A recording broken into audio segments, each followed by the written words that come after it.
And welcome to our latest edition of Friday Conversation. We're joined now by the EIU tennis staff. If you're looking at the Zoom platform on my screen that's recorded, on the bottom we have our head coach, Chris Tolson, and at the bottom we have Michael Mungia. I think I pronounced that right. We were doing pronunciations. I'm getting much better at pronunciations as we go along here. And I appreciate you guys both jumping on here. We think this is Chris's first time doing the video for the Zoom, so we want to congratulate him for being able to get on there and making his inaugural debut.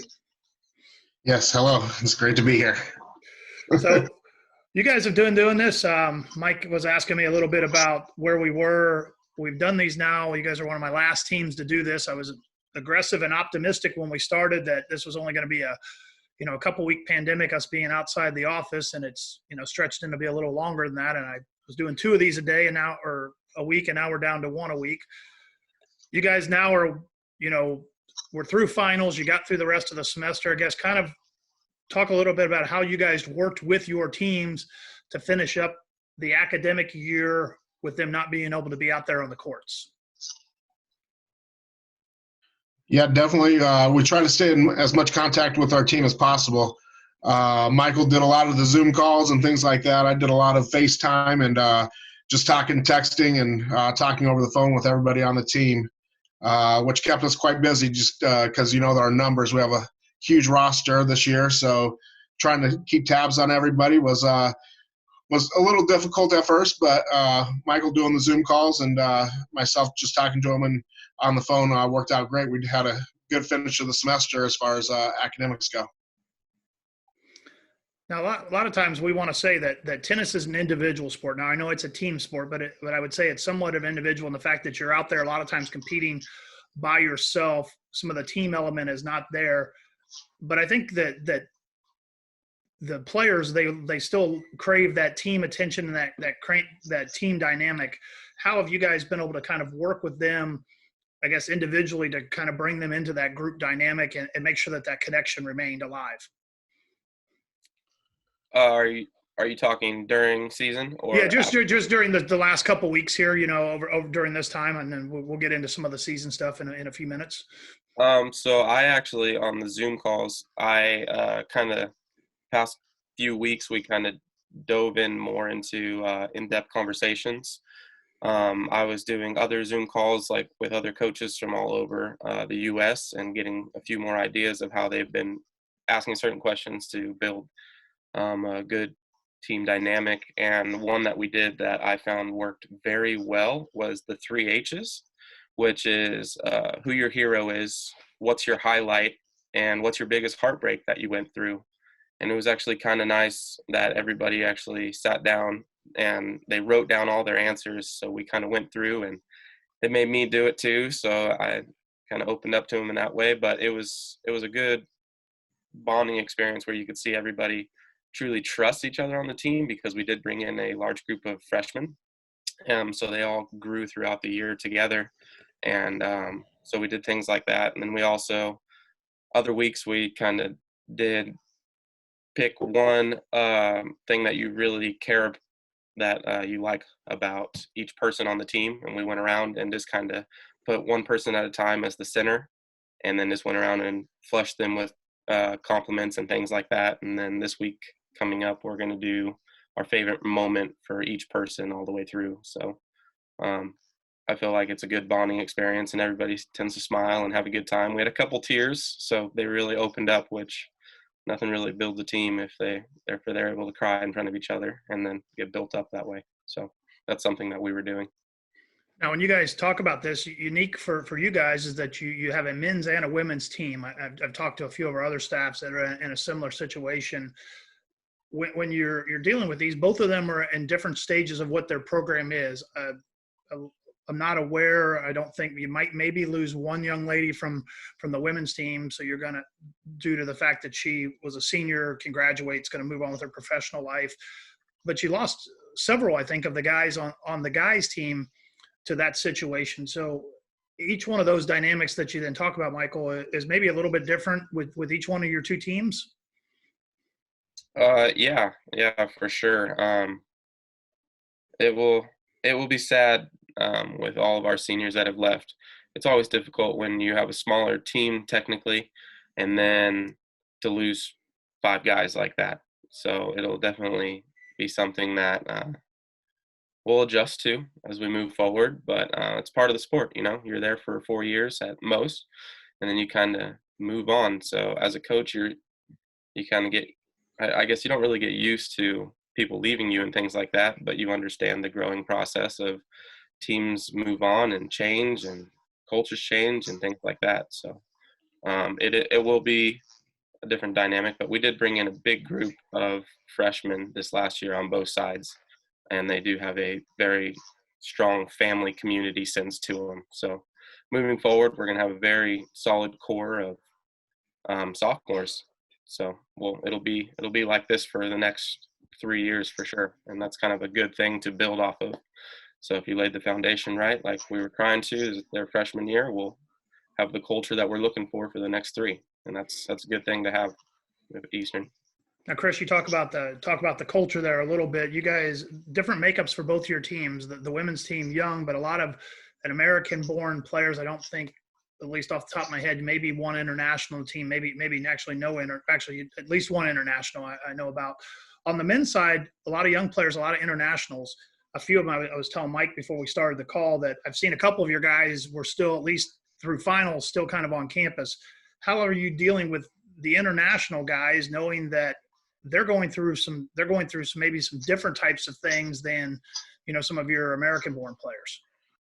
Yeah, we've had some difficulty with some of our players getting back home to their countries and things like that. We had Christos from Cyprus that took him a month to get home, and then he had to spend 14 days in quarantine before he was actually able to finally make it home. But for the most part, most of them are really upbeat. We have 4 or 5 of them still here in Charleston, which is good. So they're getting out there trying to do whatever they can and staying busy and with classes and things like that still in Charleston. And but the biggest thing is trying to keep that open communication between all of them and making sure that they're doing well, that their families are doing well, because it's different across the country with everything that's going, or across the world with everything that's going on.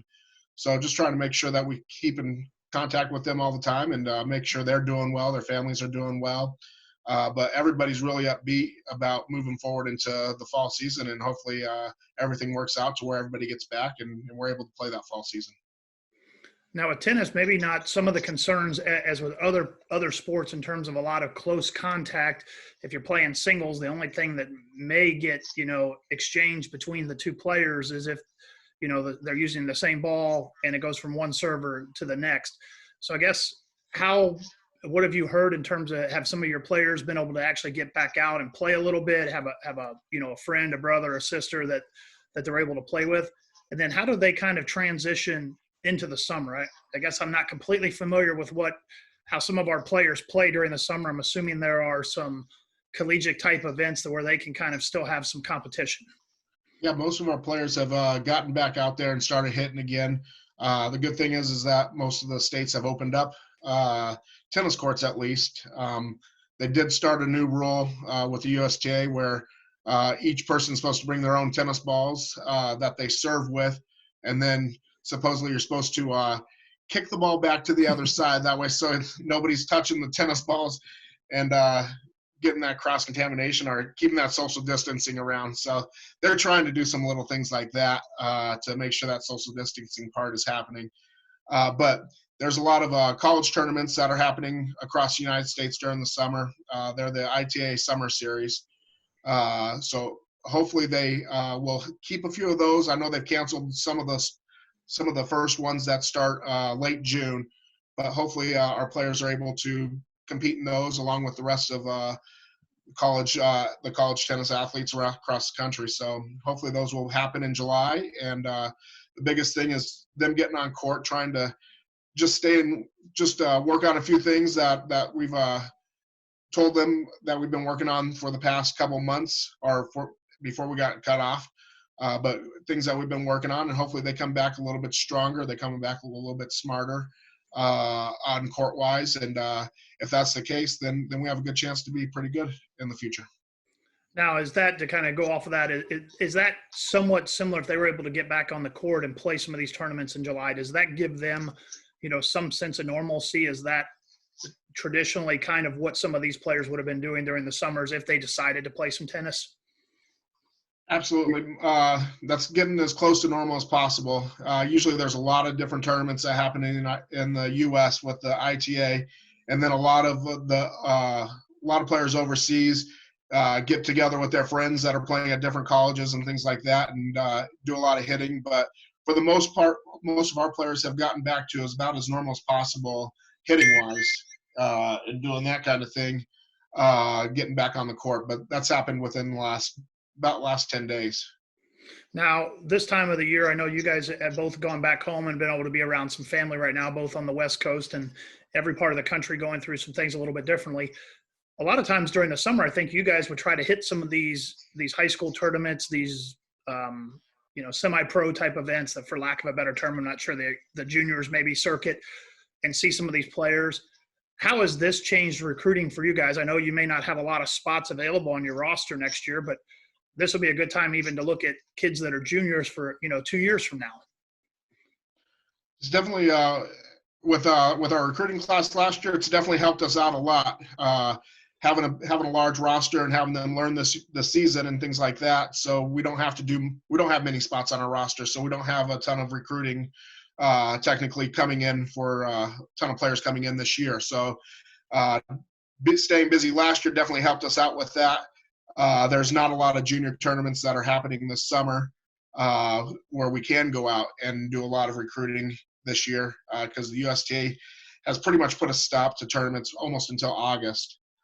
So we're not going to be able to go out and see very many players and tournaments and things like that this summer. So more of it's just about trying to build the culture with the team that we have right now, and any recruiting we do will be over FaceTime or through the computer, probably to international players or things like that, if we do any this summer.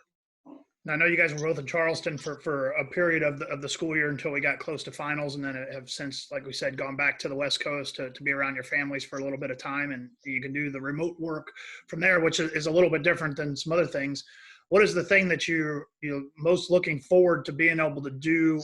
Each one of your states is in a little different situation. I know Michael's in California. Chris, I think you're in Arizona, so different situation in Illinois.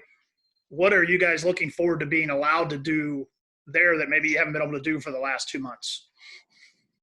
Well, good news is I'm from Northern California, and up here, our state, my city where I live, they've opened up. So I've already been able to go to restaurants and sit down and eat dinner. And the racket club that I grew up playing in has opened up again. So I'm able to get out there and play some tennis and stay active and stay healthy. But I guess the biggest thing I'm looking forward to opening up is the ocean areas over here.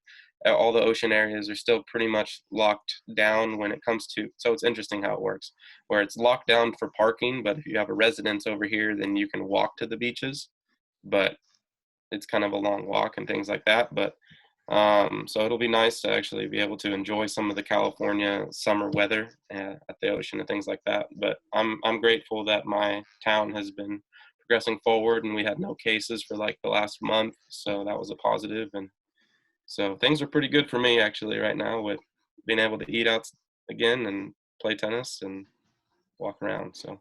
And I'm guessing you've hit In-N-Out Burger a few times. That's the thing everybody tells me when you go to Cal. I've been to California, but I think the people that have never been to California, that's the one food place they think you have to hit. I might have been there twice, but it's just one of those things where for some reason, whenever you come back here to the West Coast, you gotta try it at least once. But. Chris, what are you most looking forward to that you're maybe be able to get out and do as restrictions, ease kind of where you're at for the summer? Well, I've been back in Arizona for about 10 to 15 days now, and I've done a lot of swimming because up until a couple of days ago, we were locked down. So I've seen the sun here in Phoenix, which is good, a little bit different from Charleston when it was pretty chilly when I left there. So I've seen the sun and swam a lot, but I'm looking forward to yesterday I went out to our first restaurant to eat some good Mexican food, which was great. And then Tuesday, I'm going to the lake and riding some jet skis. So that's what I'm looking forward to the most is the lake's opening up. Just about everything else is opened up here, but getting out on the lake and doing some water skiing and things like that here this next week will be exciting. You guys are a little bit different than the other interviews I've done on this, that you guys are actually in places where people are able to get out and do things. So a lot of the times the question I've asked them next is, you're in your office, you've been kind of, or at your home office, I guess, as it is nowadays, kind of locked in. And, you know, what are you doing to kind of keep yourself busy? What are you watching on TV, Netflix, those types of things? What was your, I guess, your binge show on TV when you were locked in? You guys may not even turn on a TV the rest of the summer now that you have some freedoms. I'm pretty much sick of the TV now. I think I've watched about 10 to 15 shows from beginning to end. I mean, from Guys Grocery Games. I think I've watched 15 seasons of that, to Love It or List It, the house show, to watching different lawyer shows and stuff like that. I mean, I'm pretty much done with the TV and done with the computer for the most part, and ready just to get outside and soak up the sun and get on the tennis court and hit some.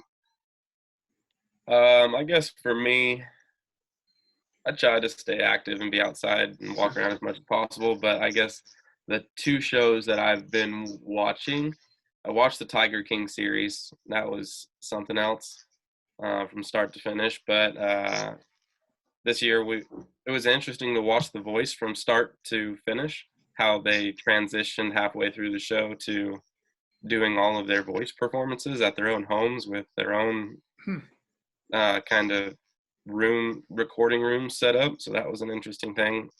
Watched Survivor with my parents a little bit, but it's just crazy how many seasons of Survivor has happened over the years now. But I can't really say that I'm a huge binge watcher on Netflix or anything like that. But yeah, I would have to say, if you have any recommendations, I will take them, Rich. No, I don't even know what I've been through. Watched Ozark, which I've heard from a lot of the people on Netflix, but I had watched the first two series, so I only had to catch up on season 3. I know some other people binged all the way through that one. That's one of the big ones I've heard, and then the series All American I've heard as well from a few people. I have not partaken in that one. I watched Survivor when it first came out years ago, and you're right. And I because there was really nothing else to watch on TV, and I didn't want to do Netflix, I actually watched this year's season. So I kind of came full circle there on that show. I will say I have been watching the Last Dance documentary on the Chicago Bulls, and that has been fantastic.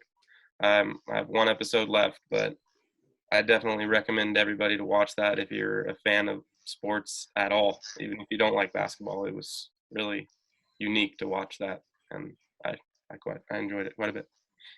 Now, you guys are sports guys a little bit, and so some of the major tennis tournaments have gotten canceled. If one of the four, I guess we would say 4 majors, and maybe there's a different one, was able to come back and play this year in a non-fans only, which I can't still imagine on some of these sports, but I think that's going to be a reality in some situations during the summer. Which of the 4 would you most, want to watch on TV? And is there a certain player, either on the men's or women's side, that you really would, that's somebody that I would sit down and want to watch, even if there's no fans in the stands? Well, Chris would say the U.S. Open, but the U.S. Open without fans is not the U.S. fans Open. is nothing.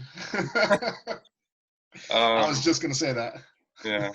I guess for me, I would actually love to see the Wimbledon actually happen without people, just because it's so known for being quiet and prestigious, and everybody has to wear white and things like that. But I think it would be a unique experience for us to watch Roger Federer win one more Wimbledon, and kind of hopefully get one more in there so he can still say he's the greatest of all time. But most likely the French Open, Roland Garros, is going to happen in the end of September.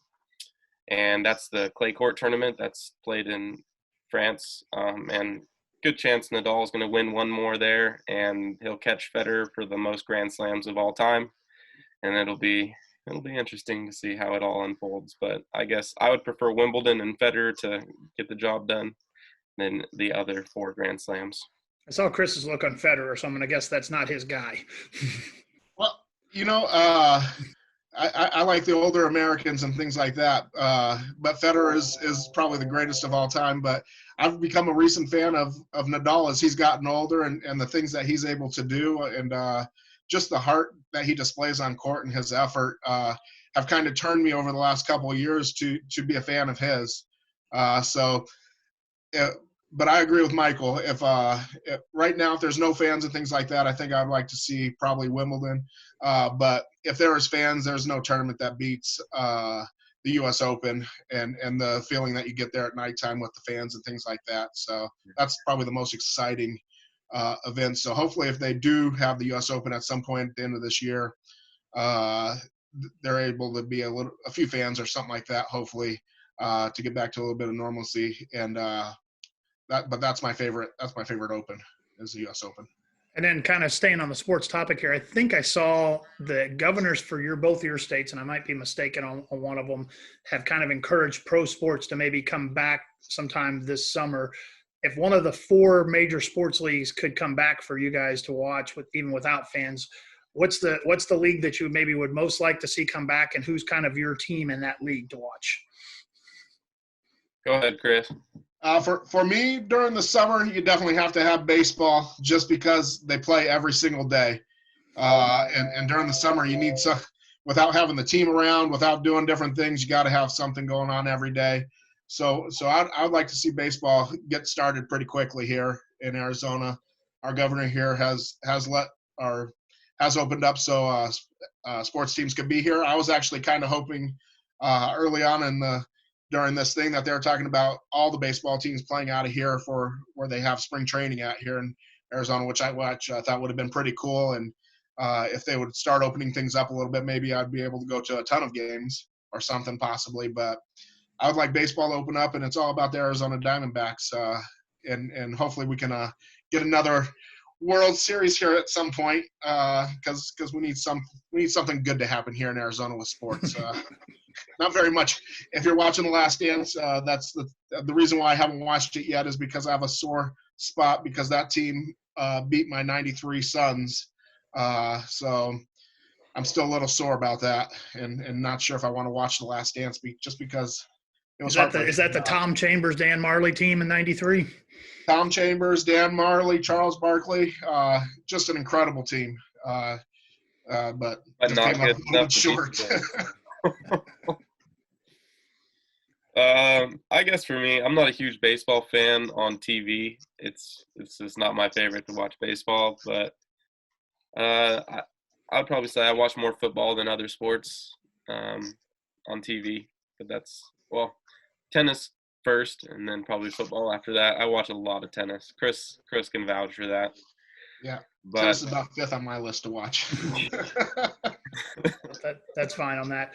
And then my final question for you guys, we've kind of ended this with all of them, and you can give you a second to think about it because it may have changed as you've gone through this, and you guys are both in a different situation now than when you were at the start of this. But kind of a song that you've heard that kind of puts everything in perspective in terms of what we've gone through with this pandemic and from the different coaches. I've heard all sorts of things from when we started this with the track staff. It was like a song like I'm So Lonely I Could Cry to, I think on swimming last week, it was a Bob Marley song, the Three Little Birds, which has the phrase, everything's going to be all right. And so I'll give you a second to kind of think about that. And usually the head coach gets to decide which of the assistants go first, but you only have one assistant, Chris, so you can either decide to go first or make Michael take it first. Well, do you want to go first, Michael? it doesn't matter, man. Go for it. All Just right. don't take my song. I won't. All right, so it's a country song that I've been listening to a lot. I don't know why I've been listening to it a lot, but it's called Chapters. It's by Brett Young and Gavin DeGraw. And it just talks about kind of stages in life as you keep going. You just keep turning the page no matter what. It's just another chapter, another chapter, another chapter. It continues to move on, and there's like a line in there that says like God might have heard my plans, and he just kind of laughs it away as he continues to do his work kind of throughout your life and stuff like that. So that song's kind of meant a lot to me lately, especially through this, but it's just kind of a reminder that no matter what, you just got to keep turning the page and moving forward, and can't go back, but just got to keep looking ahead. Yeah. Did he steal your song, Chris? No, he did not. I've been thinking about, it's always on Facebook, at least it has been throughout most of the pandemic, is the Heal the World song, or I believe that's what it is. It's the one with where everybody sings together. Michael Jackson sang it, and then everybody's redoing it right now. Oh, the We Are the World? We Are the World. There we go. We Are the World. I'm old enough to remember when that was actually came out, so.